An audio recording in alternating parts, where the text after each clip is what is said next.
नमस्कार दोस्तों, आज आप लोग वीडियो का ट्रेलर देखकर ही समझ गए होंगे कि आज हम किस मुद्दे पर चर्चा करने वाले हैं। जी हाँ दोस्तों, आज हम चर्चा करेंगे एक ऐसी घटना पर जिसने पूरे देश पर आतंकवाद का हंगामा मचाया। तो आप लोग बने रहें वीडियो के लास्ट तक, साथ ही वीडियो को लाइक और चैनल को सब्सक्राइब जरूर करें। आपका एक एक सपोर्ट भी हमारे लिए बहुत महत्वपूर्ण है। चलिए अब हमारी टॉपिक की ओर। हम बात करेंगे एक ऐसी घटना की जिसने भारत के इतिहास में एक काला अध्याय जोड़ा। 14 फरवरी 2019, एक ऐसा दिन जो न केवल भारत के लिए बल्कि पूरी दुनिया के लिए एक दुखद स्मृति बन गया। ये वो दिन था जब जम्मू कश्मीर के पुलवामा में एक आत्मघाती हमले ने 40 बहादुर सीआरपीएफ जवानों की जान ले ली। ये हमला न केवल एक आतंकी घटना थी, बल्कि ये भारत की संप्रभुता और सुरक्षा पर एक सुनियोजित हमला था। इस हमले ने न केवल देश को झकझोर दिया, बल्कि पूरे विश्व में आतंकवाद के खिलाफ एकजुट होने की आवश्यकता को रेखांकित किया।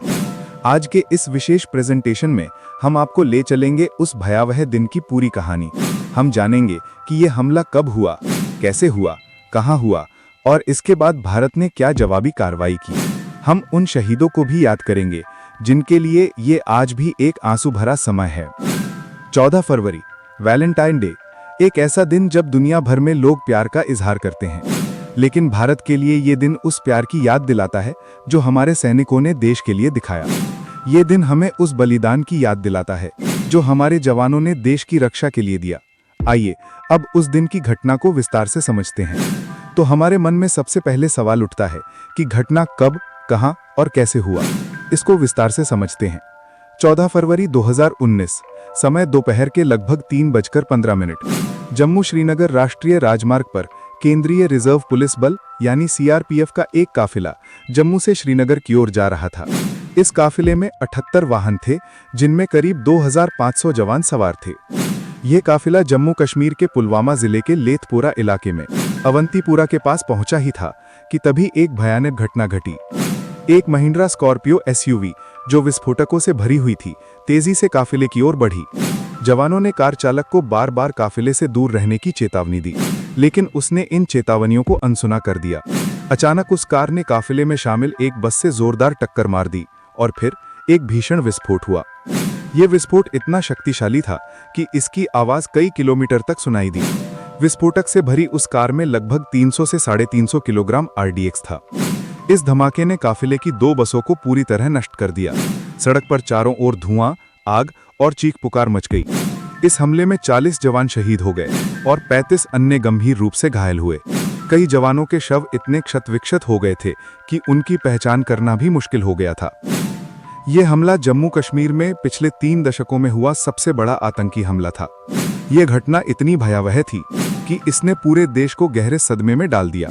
लोग सड़कों पर उतर आए, शहीदों के लिए श्रद्धांजलि दी गई और आतंकवादियों के खिलाफ गुस्सा भड़क उठा। लेकिन सवाल ये था कि इस हमले के पीछे कौन था और ये इतना सुनियोजित हमला कैसे संभव हुआ। आइए इसकी पृष्ठभूमि को समझते हैं। हमले की पृष्ठभूमि और साजिश को समझाना पहले जरूरी है।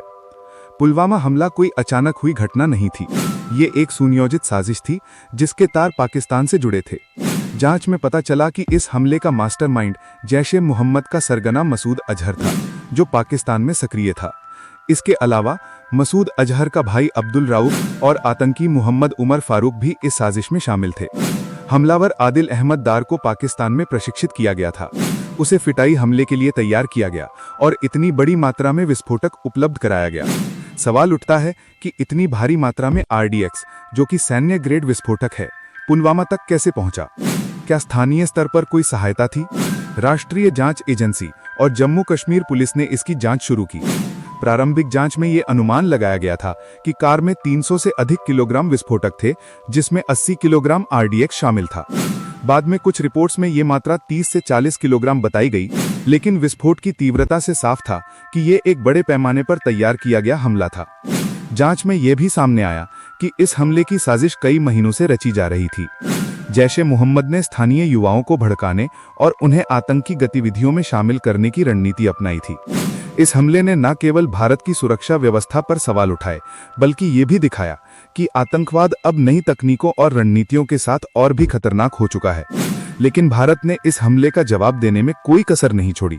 आइए अब देखते हैं कि भारत ने इस कायराना हमले का जवाब कैसे दिया। भारत की प्रतिक्रिया। बालाकोट एयर स्ट्राइक क्या है, ध्यान से समझो। पुलवामा हमले ने पूरे देश को गुस्से और दुख से भर दिया।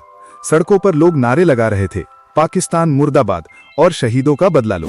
प्रधानमंत्री नरेंद्र मोदी ने देश को भरोसा दिलाया कि इस हमले का जवाब जरूर दिया जाएगा। उन्होंने कहा, हमारे जवानों का बलिदान व्यर्थ नहीं जाएगा, और भारत ने ऐसा ही किया। 26 फरवरी 2019 की सुबह भारतीय वायुसेना ने एक ऐतिहासिक कदम उठाया। 12 मिराज 2000 लड़ाकू विमानों ने पाकिस्तान के बालाकोट में जैश-ए-मोहम्मद के सबसे बड़े आतंकी कैंप पर हवाई हमला किया। इस ऑपरेशन को बालाकोट एयर स्ट्राइक के नाम से जाना गया। भारतीय वायुसेना ने नियंत्रण रेखा यानी LOC पार की और करीब 1000 किलोग्राम बम गिराए। इस हमले में अनुमानित 300 आतंकी मारे गए। ये ऑपरेशन इतना गुप्त था कि पाकिस्तान को इसकी भनक तक नहीं लगी। लेकिन ये कहानी यहीं खत्म नहीं हुई। अगले दिन यानी 27 फरवरी को पाकिस्तान ने जवाबी कार्रवाई करने की कोशिश की। उनके F-16 लड़ाकू विमानों ने भारतीय सीमा में घुसपैठ करने की कोशिश की, लेकिन भारतीय वायुसेना ने इसे नाकाम कर दिया। इस दौरान भारतीय वायुसेना के विंग कमांडर अभिनंदन वर्धमान ने अपने MiG-21 बाइसन से पाकिस्तान के F-16 को मार गिराया। हालांकि उनका विमान भी क्षतिग्रस्त हो गया और वे पाकिस्तानी क्षेत्र में जा गिरे। पाकिस्तान ने अभिनंदन को बंदी बना लिया, लेकिन भारत के कूटनीतिक दबाव और अंतर्राष्ट्रीय समुदाय के समर्थन के कारण पाकिस्तान को 1 मार्च 2019 को अभिनंदन को रिहा करना पड़ा। उनकी वीरता के लिए उन्हें वीर चक्र से सम्मानित किया गया। बालाकोट एयर स्ट्राइक ने दुनिया को दिखा दिया कि भारत अब आतंकवाद के खिलाफ चुप नहीं रहेगा। भारत ने न केवल सैन्य कार्रवाई की, बल्कि कूटनीतिक स्तर पर भी कदम उठाए। पाकिस्तान से मोस्ट फेवर्ड नेशन का दर्जा वापस लिया गया और पाकिस्तानी सामानों पर 200% टैक्स लगाया गया। संयुक्त राष्ट्र और कई देशों ने इस हमले की निंदा की और पाकिस्तान पर आतंकवाद के खिलाफ कार्रवाई करने का दबाव बन गया। अमर शहीदों को श्रद्धांजलि। पुलवामा हमला भारत के लिए एक दुखद घटना थी, लेकिन इसने भारत को आतंकवाद के खिलाफ और अधिक सशक्त और एकजुट किया। उन चाही शहीदों का बलिदान हमें याद दिलाता है कि हमारी आजादी और सुरक्षा की कीमत हमारे सैनिक अपने खून से चुकाते हैं। उनके परिवारों ने जो दुख सहा, वो हम सब के लिए एक प्रेरणा है कि हमें अपने देश की रक्षा के लिए हमेशा तैयार रहना होगा। पुलवामा हमले के बाद भारत ने अपने सुरक्षा व्यवस्था को और मजबूत किया, खुफिया तंत्र को और सशक्त किया गया और आतंकवाद के खिलाफ अभियान तेज किए गए। लेथपोरा में शहीदों की याद में एक स्मारक बनाया गया, जहां देश भर से लाई गई मिट्टी से उनकी स्मृति को अमर किया गया। आज जब हम उन शहीदों को याद करते हैं तो हमारा सिर गर्व से ऊंचा होता है। वे हमारे नायक हैं, जिन्होंने अपने प्राणों की आहुति दी ताकि हम सुरक्षित रह सके। हम उनके बलिदान को कभी नहीं भूल सकते। पुलवामा हमला हमें सिखाता है कि आतंकवाद के खिलाफ हमें एकजुट होकर लड़ना होगा। ये हमारी जिम्मेदारी है कि हम अपने देश की सुरक्षा के लिए सतर्क रहें और अपने सैनिकों के बलिदान को सम्मान दें। आइए हम सब मिलकर उन 40 शहीदों को श्रद्धांजलि दें और ये संकल्प लें कि हम अपने देश को और मजबूत बनाएंगे। जय हिंद, जय भारत।